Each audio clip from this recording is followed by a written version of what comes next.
Bonsoir. Boko Haram a encore frappé. Une vingtaine de morts et de nombreux blessés à Mayo Muskota dans le Mayo Tsanaga à la suite d'une attaque du groupe terroriste basé dans l'état de Borno, nord-est de la République fédérale du Nigeria.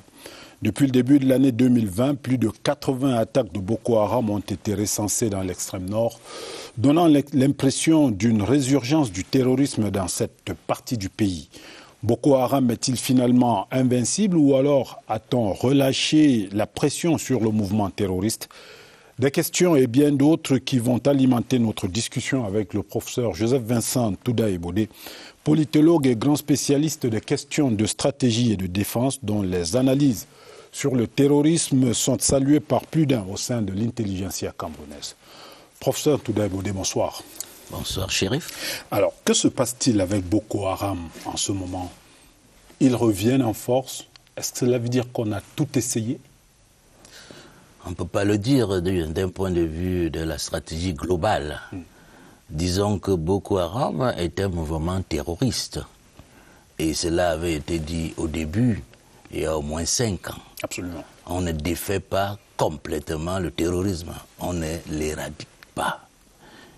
On l'affaiblit, mais de temps à autre, il peut ressurgir. Pourquoi il peut ressurgir? Parce que tout simplement, dans la lutte contre le terrorisme, qui est une forme non conventionnelle d'expression politique, vous n'avez pas des troupes stationnées quelque part auxquelles vous allez faire face à tout moment. Donc, dans la vérité, vous ne savez donc pas à qui vous faites face lorsque vous êtes une force conventionnelle. Donc le terrorisme, ou le terroriste donc, lui va venir, il frappe, il se dissimule, il frappe, il se dissimule. Que vous alliez en Occident ou au Moyen-Orient, c'est le même mode opératoire. On ne peut donc pas dire que, grosso modo, Boko Haram est en train de surgir. Par contre, on peut dire que le mode actuel correspond à un contexte particulier qui est celui qui est dans le sillage de l'offensive lancée par l'armée tchadienne. Pourquoi on ne peut pas dire qu'il y a résurgence majeure?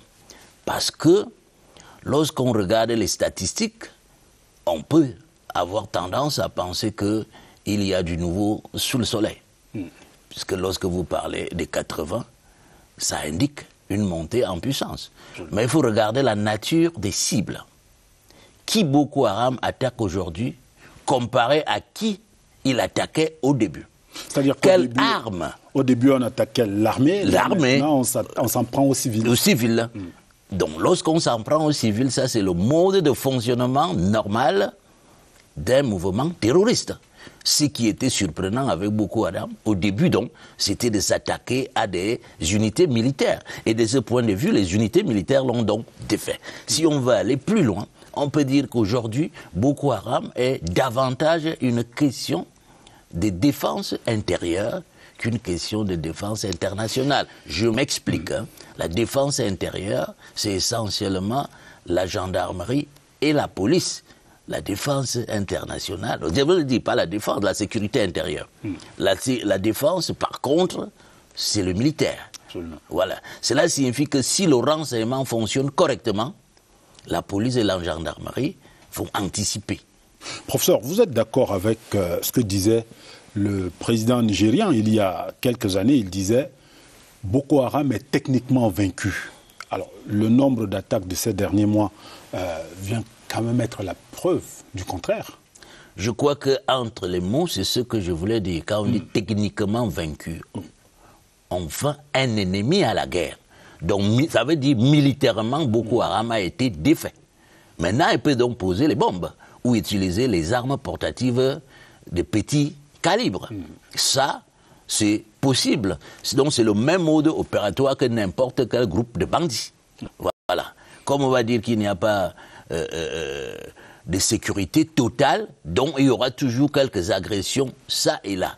Donc Boko Haram entre donc dans ce registre d'un mouvement qui est militairement défait, qui a donc abandonné l'option purement militaire qui faisait apparaître que c'était une lutte conventionnelle pour donc entrer dans la lutte véritablement asymétrique. Et maintenant, il y a donc l'enjeu du renseignement.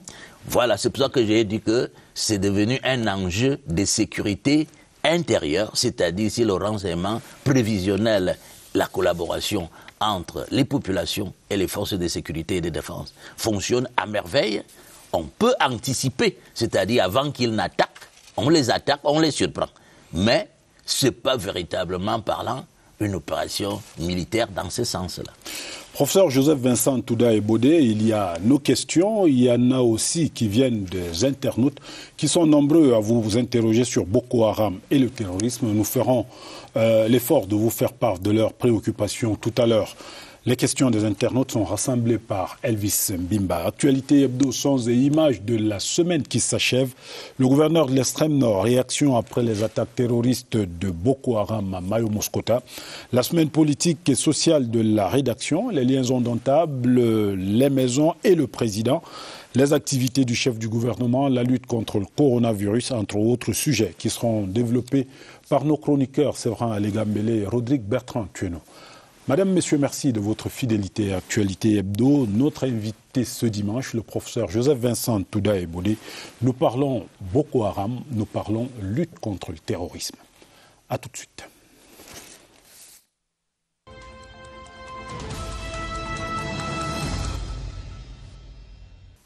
Professeur, il reste quand même que on peut se poser la question de savoir si on n'a pas finalement un peu trop banalisé le phénomène dans les pays qu'on pourrait appeler les pays de la ligne de front. Cameroun, Nigeria, Tchad, Niger. On ne peut pas dire qu'on a banalisé puisqu'il y a quand même un dispositif en place de lutte contre ce groupe terroriste. Hein. Mais comme je l'ai dit tout à l'heure, Boko Haram en tant que mouvement terroriste est un mouvement qui vit dans la clandestinité et qui peut donc attaquer de temps à autre.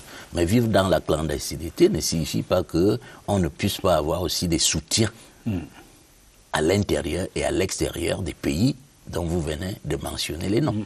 Oui, oui. Donc, ce n'est pas un mouvement mort. S'il est mort, il est mort comme le mont Cameroun, qui peut ressurgir de temps à autre. En fait, c'est un volcan qui n'est pas encore éteint. Voilà. Mais qui est un peu en somnolence.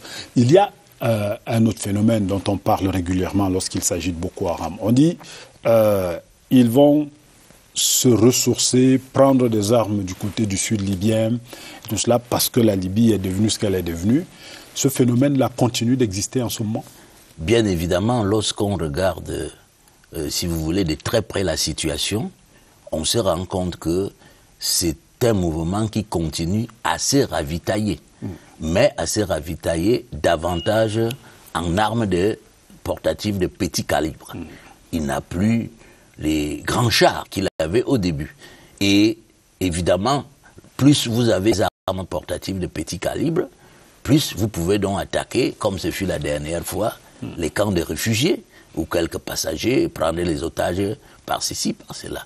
C'est un mouvement dynamique, bien que affaibli substantiellement du point de vue militaire. Alors, qu'est-ce qu'on peut dire aujourd'hui à la population qui est, on va dire, tout au long de la frontière avec le Nigeria, notamment le Borno State, l'antre même de Boko Haram? Est-ce qu'il faut, comme on dit, être vigilant à tout moment parce qu'ils peuvent entrer quand ils veulent? Ou alors on se dit, si techniquement Boko Haram est vaincu ou militairement ils sont vaincus, on peut vivre tranquille dans cette zone-là? On peut dire à cette population, mais aussi à toute la population, de garder la vigilance. Parce que si le théâtre des opérations le plus constant se trouve dans cette région, comme j'ai dit que c'est un mouvement qui attaque, se dissimule, se retire et se réorganise pour venir. Donc lorsqu'il vient pour attaquer, il ne vient pas nécessairement de cette zone. Il vient donc d'une autre zone. Si les populations de cette autre zone donnent l'information bien avant, on va les appréhender avant qu'ils arrivent là où ils veulent venir, peut-être pour voler les bœufs ou se ravitailler en médicaments, ainsi de suite. Nous avons mis en place des comités de vigilance dans la plupart des villages là-bas. Quel est véritablement le rôle de ces comités de vigilance-là? Est-ce que vous avez l'impression que c'est suffisamment efficace? On peut dire pour des gens qui étaient totalement civils que c'est substantiellement efficace. Mais les moyens à leur disposition ne permettent pas de tout faire parce qu'on ne peut pas non plus leur donner les moyens de sécurité ou de défense.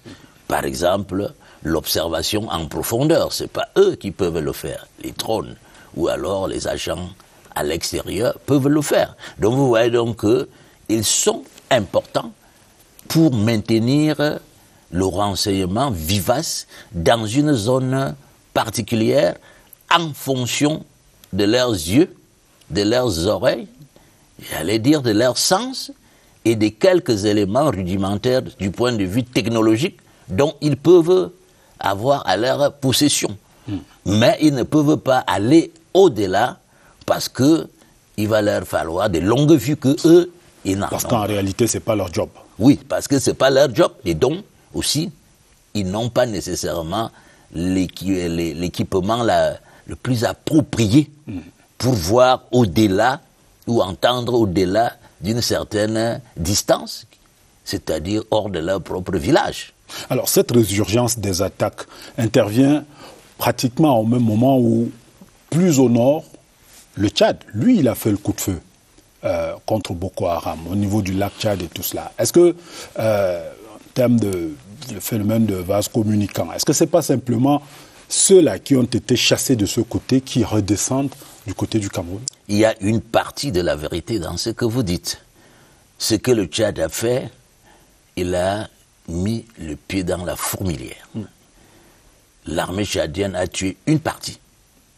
Les autres se sont échappés en traversant différentes frontières. Certains vers le Cameroun, d'autres vers le Nigeria, d'autres vers le Niger. Et c'est ça qui explique la multiplication donc, de ces attaques maintenant. Voici la relation. Au lac Tchad, ils avaient constitué une petite base où ils pouvaient se ravitailler et regrouper donc les cheptels, la nourriture, les médicaments, pour lancer les attaques de temps à autre. Avec l'offensive tchadienne, ils ont donc été obligés, ceux qui ne sont pas morts, de se disperser à travers les pays. Vous voyez que tout cela les rend donc aussi très vulnérables, puisqu'ils n'ont plus des sites de rassemblement. Donc ce qu'ils vont faire, c'est frapper de temps à autre, soit pour chercher la nourriture, soit pour chercher les médicaments, enfin, le nécessaire pour survivre en attendant qu'ils se reconstituent et s'établissent de manière un peu durable quelque part dans un pays ou un autre. Professeur, je vous propose de suivre le gouverneur Midjiwawa Bakari de l'extrême nord dans les premiers commentaires après l'attaque de Mayo Muskota. Il est au micro de la CRTV à Maroc. Cette nébuleuse a toujours l'habitude d'agir de cette manière, surtout en cette période où les pluies sont arrivées. Ils font des incursions, des prédations. Ils sont à la recherche de denrées alimentaires. Donc, ils sont allés tomber sur un nombre de villageois qui sont dans un camp de déplacés, mais qui utilisaient des terres pour l'agriculture. Donc, ils s'en sont pris à ces villageois-là en tirant sauvagement sur eux.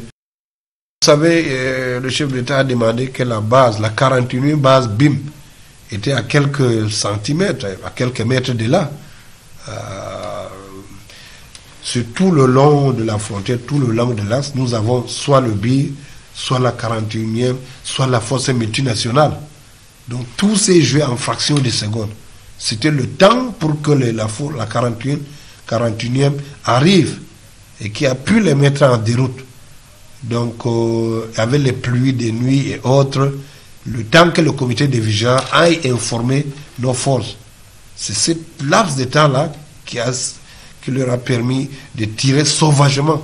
Ayant senti le danger arriver, ils se sont mis à tirer sauvagement sur les populations et après ils ont pris la poudre d'escampette.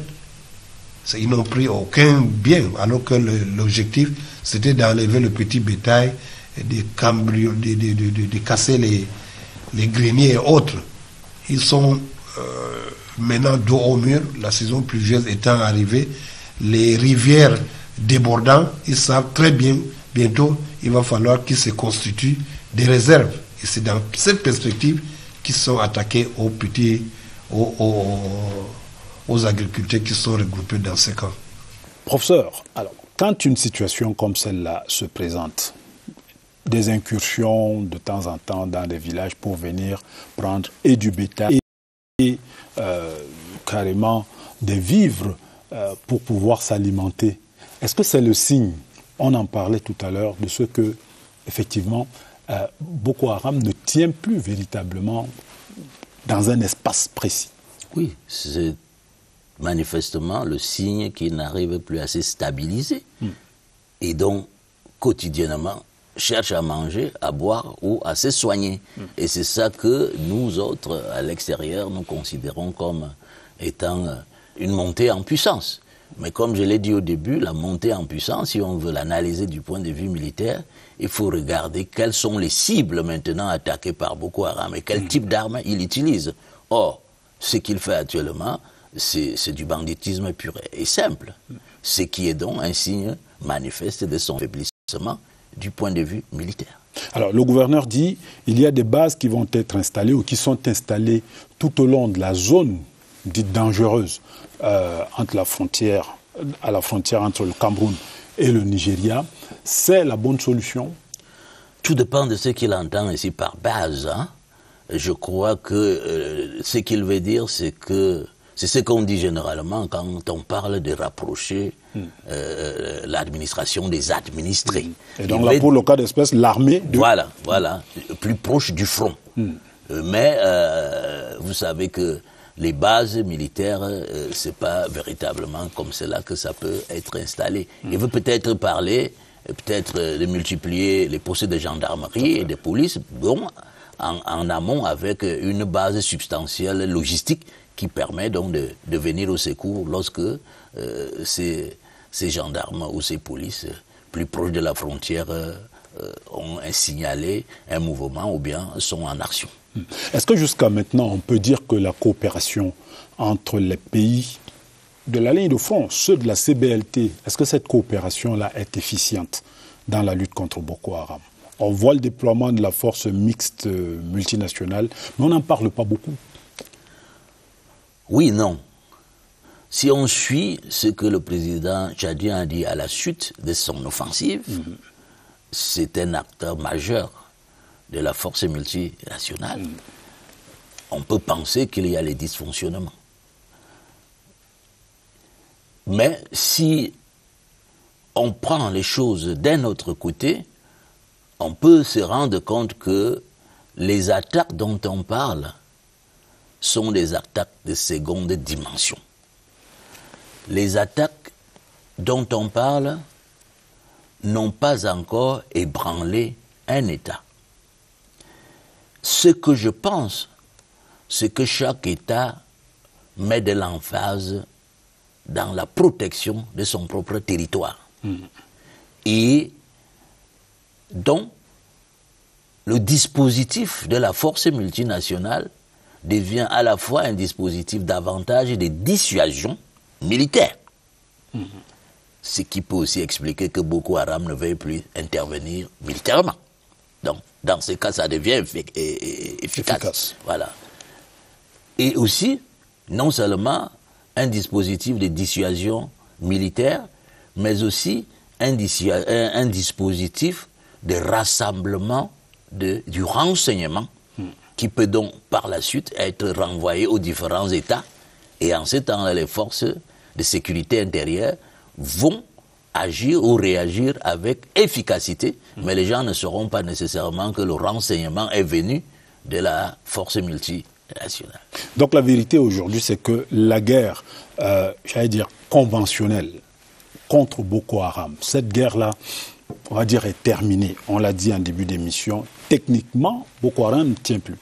Mais comment se fait-il donc, malgré cela, oui, des petites armes, vous dites, et tout cela, mais le mouvement continue de faire peur? Je veux d'abord dire que la peur est humaine.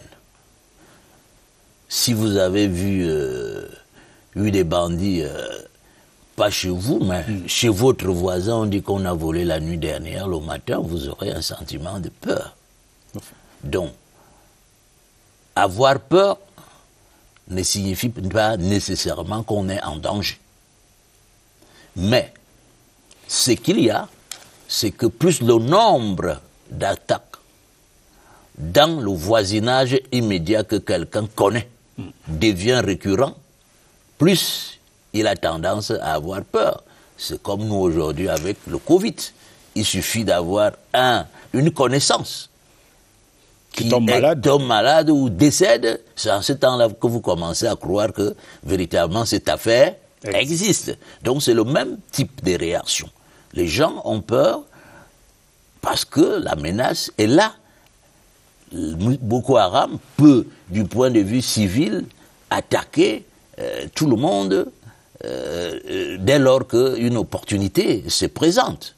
Et de ce point de vue, je crois que la peur est une forme de prudence que les gens expriment. Mais il y a quand même qu'en ce moment, aussi bien Tchadiens, Camerounais, Nigériens, tout le monde regarde du côté du Nigeria.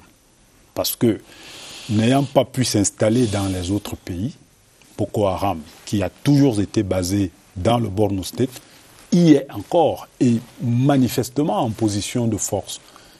Que pourrait faire le Nigeria de plus pour que cette histoire-là, on ne va pas dire qu'elle soit complètement derrière nous, mais qu'on l'affaiblisse véritablement? Je crois que, comme l'avait dit l'ancien président du Nigeria, techniquement, du point de vue militaire, techniquement et du point de vue militaire, le pays a fait ce qu'il pouvait faire. Mais comme c'est l'épicentre du mouvement, j'ai dit au début qu'en sciences politiques, le terrorisme est une forme conventionnelle de l'expression politique. Ça veut donc dire qu'il y a des raisons politiques derrière que militairement on ne peut pas résoudre. Et c'est à ce niveau que peut-être le gouvernement du Nigeria peut jouer. Donc lui, il faut faire le coup de feu, mais lui également, il faut traiter politiquement cette affaire-là. Oui, vous savez, avant qu'on arrive à Boko Haram, il y a à peu près 10 ans, les oppositions religieuses dans notre sous-région, si on intègre le Nigeria, parce que c'est notre voisin, au Nigeria ont pris une ampleur qu'elles n'ont pris dans aucun autre pays voisin. Ça veut donc dire que ça a fait le lit, au moins pour l'extrémisme d'opposition entre chrétiens et musulmans. Et vous avez vu de manière permanente que lorsque une action était posée au sud du Nigeria, au lieu que c'est les gens du sud du Nigeria qui réagissent, c'est du nord du Nigeria réagissaient, étant donné que le pays est un côté majoritairement chrétien, un côté majoritairement musulman. Donc, tout cela a fait le lit à une forme d'extrémisme qui fait que ce n'est pas les armes qui peuvent défaire ça. Ce que nous appelons ici le dialogue interreligieux. Je ne connais pas comment ça se passe au Nigeria, mais je crois que c'est une voie pour... Parce que ça se passe au Cameroun. Oui, c'est le concept que j'utilise là, c'est au Cameroun. Je ne sais donc pas si au Nigeria on fait ça, mais c'est une voie qui pourrait au moins réduire à 50% cet extrémisme. Maintenant, vous avez des problèmes de disputes de pouvoir aussi au Nigeria qui nourrissent aussi ça. Et vous avez la question de la répartition des richesses, surtout le pétrole. Donc il y a un certain nombre de raisons intérieures au Nigeria qui, une fois que la défaite militaire est consommée, peuvent permettre d'apaiser le dynamisme du mouvement. Mais si il n'y a que la pression sécuritaire et militaire, la traduction peut être que le mouvement perdure au Nigeria et cherche donc aussi, à travers les États voisins du Nigeria, de trouver ce qu'ils n'arrivent pas à trouver facilement au Nigeria, par exemple, donc l'alimentation, la santé, les armes légères et portatives qu'il va falloir avoir pour donc muter d'une opposition multiforme à un dialogue politique ouvert avec l'État central du Nigeria. À ces trois modèles ou explications que j'ai indiqués, vous ajoutez donc aussi la nature du régime, c'est-à-dire le fédéralisme, où les États fédérés ont certains droits, certains pouvoirs que l'État central n'a pas. Mais où, lorsque l'État fédéré est arrivé à un point où il ne peut plus se défendre, la solution doit venir de l'État central. Mais est-ce que les autres États fédérés, en disant les autres États qui forment donc l'État central, vont accepter? Donc il y a que là aussi... l'État fédéral entre comme cela dans... Oui, d'un côté, mais aussi allouer leurs propres ressources pour aller résoudre les problèmes d'un autre État qui s'est montré incapable. Voilà des problèmes qui sont... Alors, il y a ici au Cameroun, on se targue régulièrement de dire aucun pouce de notre territoire n'a été durablement occupé par Boko Haram. Est-ce que cela veut dire que le système de défense camerounais, face à ce type d'ennemi, a tenu? Oui. Oui, je crois que pendant plus d'1 an, on s'est même battu seul. Le genre de défaites que Boko Haram a pu orchestrer contre certaines unités de défense nigérianes, il n'a pas pu ça au Cameroun. Cela signifie donc qu'il y a quelque chose qui fonctionne mieux ici que là-bas face à ce genre de situation. Mais grosso modo, vous savez, la force des armées, comme on dit, c'est la discipline. Et la meilleure discipline, c'est quand c'est centralisé. Quand il y a trop de brocage, bon, les autres, s'ils sont mieux organisés, ils vont vous damer des coups avant que vous n'arriviez.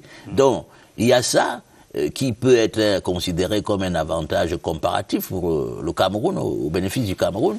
Il y a aussi la structuration même de l'outil militaire, avec beaucoup, ce qu'on peut appeler les forces spéciales. Mais il y a aussi le niveau d'éducation. Parce qu'à un certain niveau, comme je disais, les armes ne résolvent plus tout. Donc il faut que la diplomatie militaire, ou même le dialogue militaire, face à certains radicaux, puisse obtenir le résultat sans utiliser nécessairement la coercition, ou alors la coercition brute ou les armes. Donc je crois qu'il y a un certain nombre de facteurs qui peuvent expliquer le fait que face à Boko Haram, le Cameroun, ayant durablement été seul, ait pu tenir avant que les autres n'arrivent. Et ces différentes raisons que je viens d'évoquer peuvent être les facteurs explicatifs. Professeur, nous allons reparler de Boko Haram tout à l'heure et de la lutte contre le terrorisme.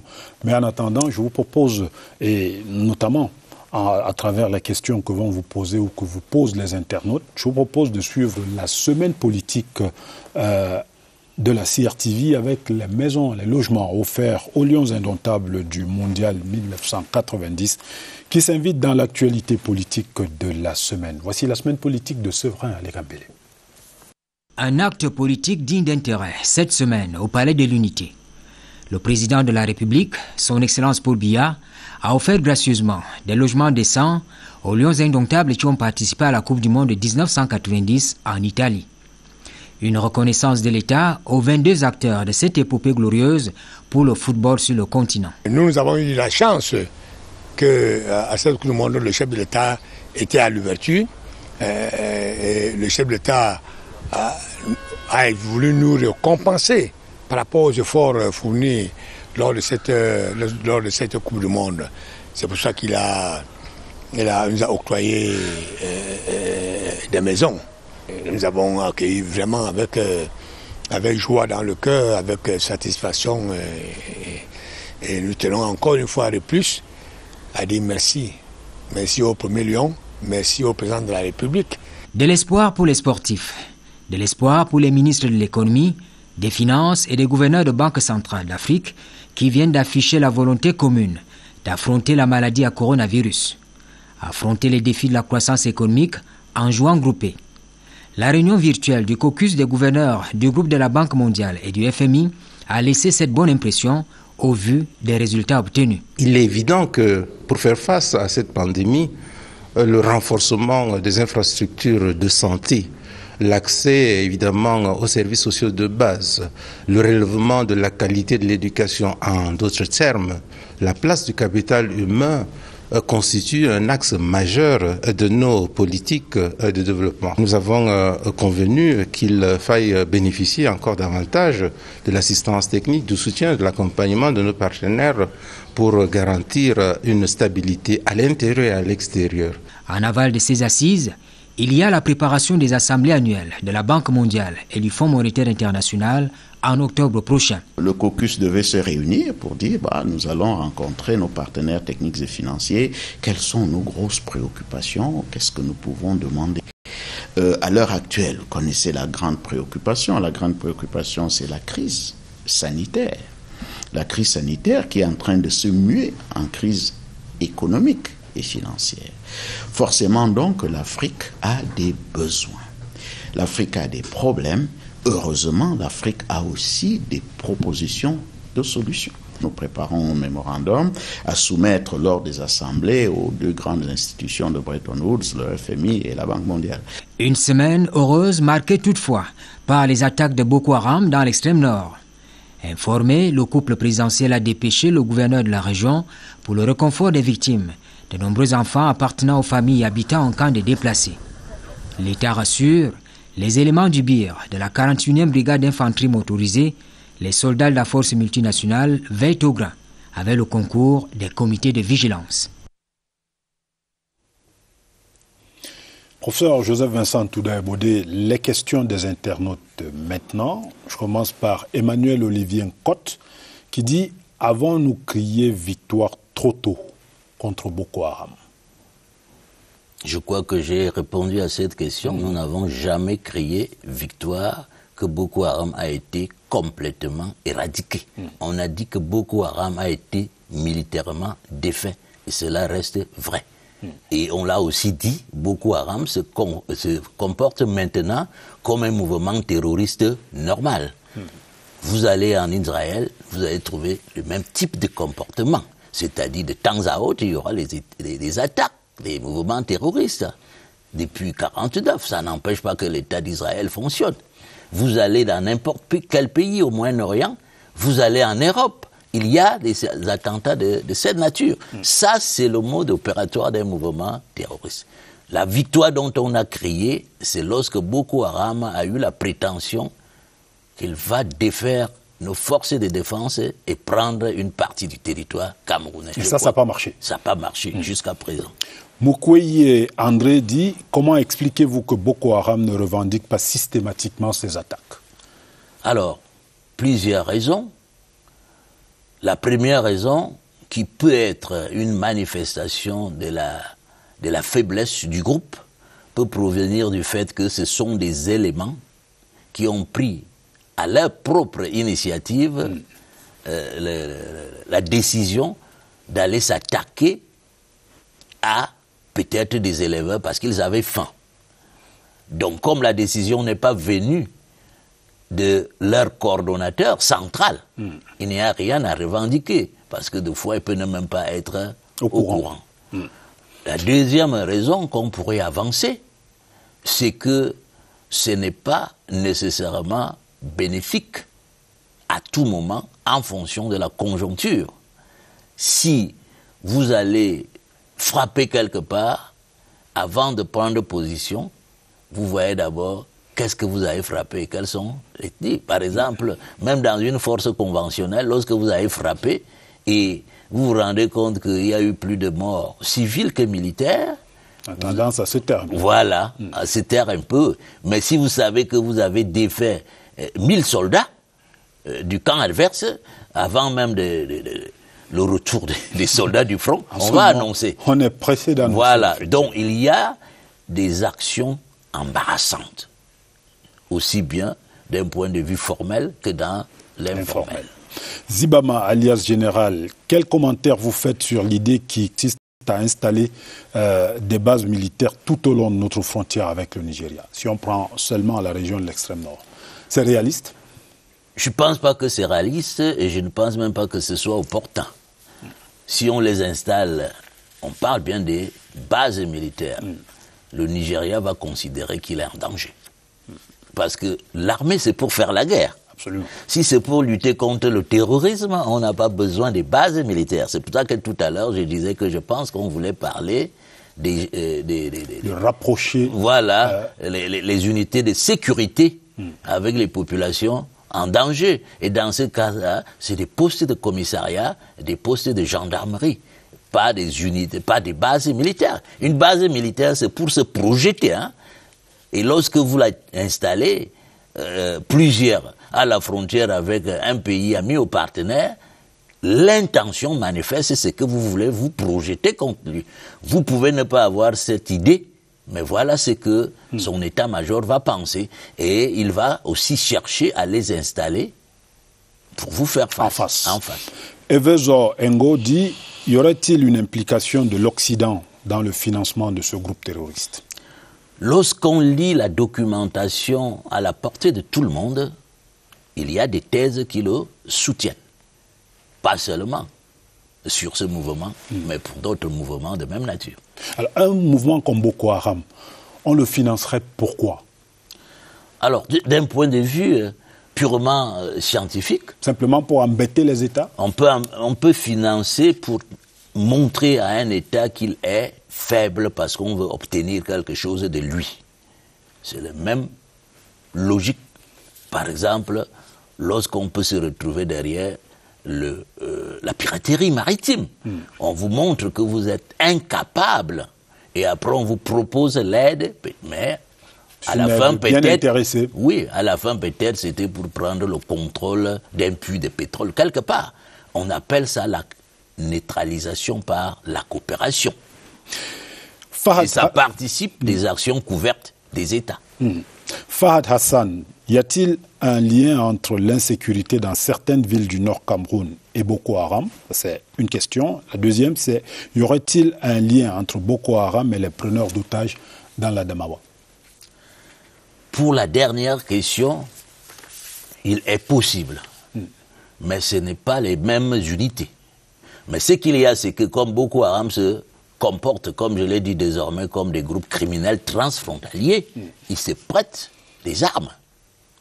Donc il peut avoir des gens qui se connaissent, établissent donc des contacts de cette nature, puisque la finalité, si on cherche à manger, les otages peuvent donner à manger comme voler du bétail, peut donner à manger. Donc il y a plusieurs modes opératoires. C'est possible techniquement et tactiquement.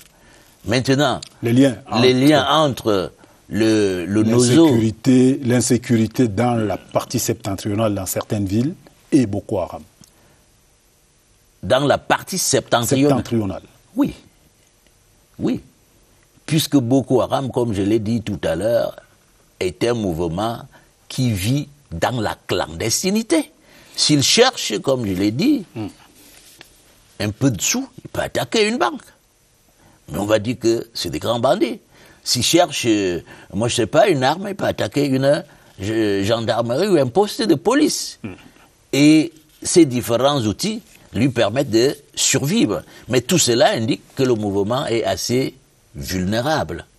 Il n'a pas pu se réorganiser depuis l'offensive tchadienne et de manière plus globale depuis les attaques militaires qui l'ont affaibli. Derico King dit, could it be a resurgence due to the orientation of military forces towards the northwest and southwest region? En fait, résurgence de Boko Haram, est-ce qu'il y a un lien avec, on va dire, le déploiement de l'armée du côté du nord-ouest et du sud-ouest? Si on pouvait démontrer que les interventions au nord-ouest et au sud-ouest ont été faites après avoir défalqué une partie des troupes du septentrion, on dirait qu'il a raison. Si par ailleurs aussi, on pouvait montrer que les objectifs à atteindre au nord-ouest sont identiques aux objectifs au nord, on pourrait aussi dire qu'il a raison, mais je ne crois pas que c'est là. Au nord, c'est une guerre. Boko Haram, le dispositif qui a été mis là-bas, c'était le dispositif de guerre. Au nord, au Nozo, c'est un maintien de l'ordre renforcé. Ce n'est donc pas des équipements et des forces de même posture qui sont de part et d'autre. Donc je ne crois pas que l'un puisse expliquer l'autre. Mais il y a quand même une question qui se pose. Être au front, au nord, un peu à l'est, nord-ouest, sud-ouest, tout ça pour un même pays, ça fait beaucoup. Ça fait beaucoup, mais je crois qu'il faut aussi regarder différemment. Posez-vous la question, quels sont les pays africains qui peuvent le faire? Peut-être c'est l'émergence d'une puissance. Posez-vous la question, combien de troupes les Français, les Britanniques, les Allemands, les Américains ont au même moment partout. Une armée, c'est aussi de l'entraînement. Avoir ces troupes partout nous donne une expertise et un savoir-faire qui non seulement renforce la vigilance, renforce la résilience, mais accroît aussi la capacité d'influence du Cameroun en termes de dissuasion. C'est-à-dire, un pays peut vouloir, dans ses prétentions, vous attaquer en regardant le comportement sur une longue durée de vos forces. Il se met à douter et vous laisse tranquille et demande plutôt à négocier. Donc le fait, par exemple, que depuis un certain temps, nos forces soient toujours au centre de l'actualité, en réalité, c'est parce que ces forces tiennent. Professeur, je vous propose un autre arrêt dans cette émission, c'est la suite et la fin des examens scolaires, la lutte contre le coronavirus, le Conseil des ministres de la CEMAC et autres. Voici la semaine sociale de Rodrigue Bertrand-Tueno.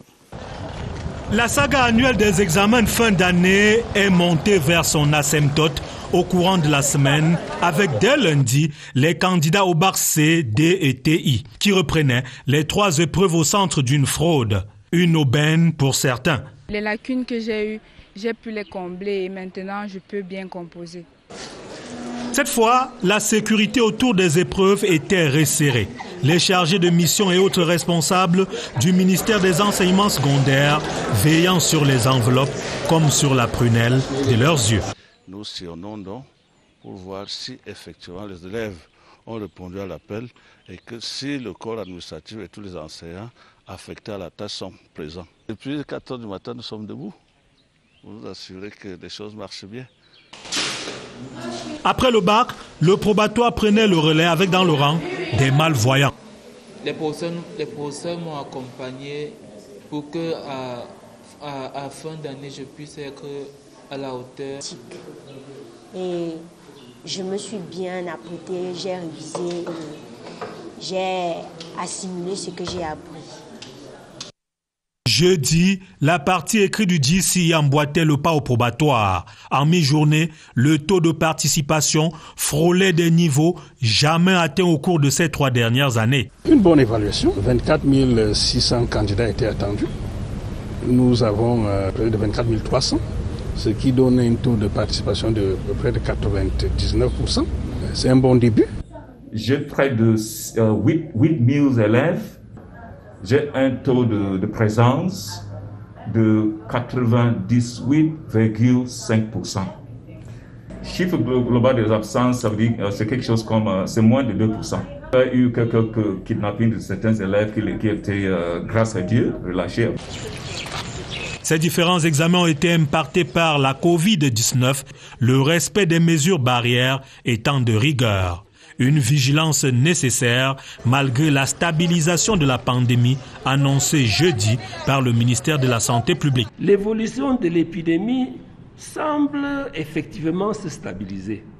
Alors, plus que jamais, dites à nos compatriotes que l'épidémie n'est pas vaincue. Plus que jamais, répétez-leur haut et fort que le combat continue. Il y aura une vie après la pandémie et la CEMAC s'y prépare à travers la 35e session ordinaire du Conseil de ses ministres tenue en visioconférence. Principale annonce, les États membres auront besoin de 1500 milliards de francs CFA pour combler le fossé économico-financier creusé par le coronavirus.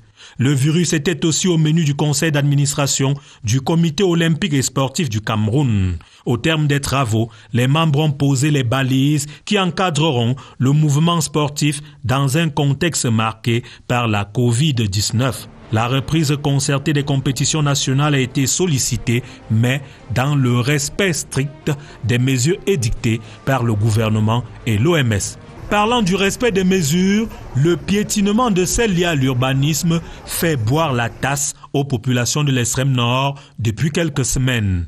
Avec la saison pluvieuse en cours là-bas, les inondations sont de retour, encouragées aussi par la topographie de la région. Voilà la semaine sociale telle que vue par la rédaction centrale de la CRTV. Retour sur ce plateau avec notre invité, le professeur Joseph Vincent Touda-Ebodé. Alors, on dit, pendant qu'on note les attaques, on parle de résurgence des attaques de Boko Haram, en même temps, il y a des repentis qui partent de Boko Haram pour retrouver, si j'ose dire, la mère patrie ou la terre chérie ici, qui retrouve le Cameroun, prise en charge par le comité de désarmement. Comment on explique ce lien-là? En même temps, résurgence, et il y a des gens qui reviennent quand même. Ça confirme ce que j'ai dit. Le mouvement est devenu faible. Il ne peut plus entretenir tous ceux à qui il avait donné espoir, ou il avait donné à penser à un moment qu'il pourrait les tenir. Donc, ceux-là, découragés, ou alors affamés, retrouvent naturellement la mère patrie, dès lors que la main leur est tendue. Et ces repentis-là, justement, on leur tend la main, et qu'est-ce qu'on fait d'eux? Au-delà de ce qu'on leur apprend un peu à faire du champ, à faire un peu d'élevage et tout ça. Que fait ce genre de personnages? Généralement, ça fait partie des politiques de la sortie d'un conflit. Alors, il s'agit de les réinsérer dans le tissu économique national. Et pour cela, on leur apprend quelque chose. Il y a une première étape, il s'agit de les rendre moins radicaux. Voilà. Quand ils sont devenus moins radicaux, c'est-à-dire ils retrouvent la réflexion et la liberté de réflexion normale. Il peut savoir ce qui est bien et mal, et il peut s'excuser lorsqu'il a commis quelque chose. On lui apprend donc un métier. Et ce métier, bien évidemment, dépend de ce qu'il est au moment où on l'a pris. Quelqu'un qui connaissait, par exemple, conduire, ça veut dire qu'il avait un permis. On peut lui apprendre quelque chose qui va dans le sens des métiers tournant autour d'un chauffeur. Mais quelqu'un qui était agriculteur, la même chose. Un enseignant, la même chose. Donc, il est question de substituer un besoin par un autre, un manque par un autre. Si, et c'est ça la philosophie qui a amené à cette politique publique, on suppose que si les investisseurs dans la criminalité ont pu recruter à un moment ou à un autre un certain nombre de jeunes, d'adultes ou de vieux, c'est parce que ceux-ci faisaient face à tel ou tel problème possible. Donc, pour s'assurer que durablement, une fois venus, ils ne vont plus rentrer chez leur ancien boss, il faut leur donner à la fois une éducation, mais aussi leur donner quelque chose qui va les occuper. Concrètement, il faut résoudre le problème de la pauvreté, par exemple. La pauvreté fait partie de ces problèmes. Lorsqu'on sait que l'éducation est au centre de la pauvreté, il y a donc aussi l'éducation, il y a la formation. Mais, je l'ai aussi souvent dit, le problème dans notre espace septentrional, c'est qu'on est entouré par le Nigeria, le Tchad, la RCA, sur une petite bande, c'est-à-dire on est plus petit. Cela signifie donc que l'activité criminelle peut être plus intense là, parce que quand elle devient transnationale, les gens peuvent facilement passer d'un pays à un autre. Mais cela induit aussi quelque chose en termes de ce que nous sommes en train de dire. Si on ne fait pas des politiques sous-régionales, et cette fois-ci intégrant le Nigeria, pour trouver des réponses globales à la question de la pauvreté, de l'éducation et consorts dans cette zone-là. Ça ne pourra pas marcher durablement. Parce que si les Camerounais trouvent leur compte et que les Tchadiens ou les Centrafricains ou les Nigérians ne trouvent pas, ses voisins viendront pour voler là où il y a la richesse. Il faut absolument fonctionner ensemble. Dès lors que la réponse n'est plus seulement militaire, il faut chercher des synergies collectives sous-régionales pour que ça soit durable. Sinon, vous voyez ce qui se passe souvent dans l'espace que nous appelons le triangle de la prospérité, ça c'est dans la partie australe du Cameroun. Et dans la partie l'est, là on appelle le triangle de la pauvreté. Les gens sont collectivement pauvres. Et si vous donnez les moyens à un seul groupe, d'abord les autres vont voler tout ce que lui a. Il faut donc qu'on pense à une synergie qui peuvent faire en sorte que les réponses apportées soient des réponses adaptables et profitables à l'ensemble des pays qui sont là. Sinon, ceux qui en ont vont attirer ceux qui n'en ont pas, et ça va plutôt renforcer le banditisme transfrontalier. Professeur, c'est la même explication qu'on donne à cette sorte de résurgence du terrorisme, non seulement, on va dire, dans la zone du lac, donc Cameroun, Niger, Nigeria, mais ailleurs également, un peu plus loin, c'est-à-dire après le Niger, le Mali, le Burkina et tout cela. Aujourd'hui, tout le monde est un peu dans cette nasse-là. Bien évidemment, parce qu'on partage ensemble un certain degré de pauvreté. Un certain degré de pauvreté. Je ne sais pas, je n'ai pas les statistiques, mais je pense que depuis la dévaluation, il y a eu une pauvreté qui s'est accentuée en Afrique francophone. Je ne connais pas exactement ce qui se passe dans les autres pays, puisque la valeur monétaire a été divisée par 2. Et vous comprenez donc que pour rattraper ces niveaux de vie, pour ce qui est au Cameroun, vous ajoutez maintenant les baisses de salaire et tout le reste là, pour retrouver ces niveaux de vie. Et ça se propage partout. Quand moi j'étais étudiant, pas étudiant, élève, je suis un ancien du lycée bilingue de Yaoundé. Mais du proviseur jusqu'à l'intendant, tout le monde avait un véhicule de service. Absolument. Et les gens voulaient être enseignants par vocation. Mais maintenant, je ne sais pas combien ont. Et il n'y avait aucun enseignant du supérieur dont le salaire ne permettait pas de pouvoir s'acheter un véhicule. À partir du moment où le niveau de vie devient très faible, la conséquence, c'est que la pauvreté se généralise, étant entendu que ce que j'ai dit là, pour l'enseignant ou pour le médecin et autres, au village, on ne sait pas ça. On sait que si tu es médecin, tu peux t'occuper de 1000 familles. Et alors, la pression qui vient de la communauté et la non-disponibilité des moyens à ton niveau te met dans un stress. Voilà, te met dans un stress.